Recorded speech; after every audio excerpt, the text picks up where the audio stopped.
জীবনে যদি তুমি বারবার আঘাত পেতে থাকো তাহলে নিজেকে দোষী ভেবো না।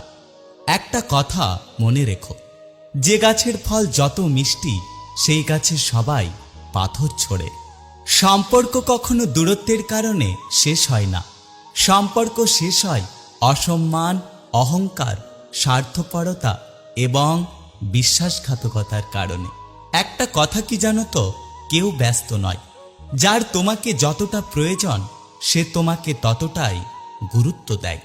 সবাই বলে কাউকে কষ্ট দিয়ে সুখী হতে পারবে না, কিন্তু বাস্তবে যা দেখা যায় আসলে সুখী তারাই যারা অন্যকে বেশি করে কষ্ট দেয়। জীবনে শিখতে হয় মাথা নিচু করে, আর জীবনে বাঁচতে হয় মাথা উঁচু করে। জীবন মানে হলো একটা যুদ্ধ, কখনো পরিস্থিতির সাথে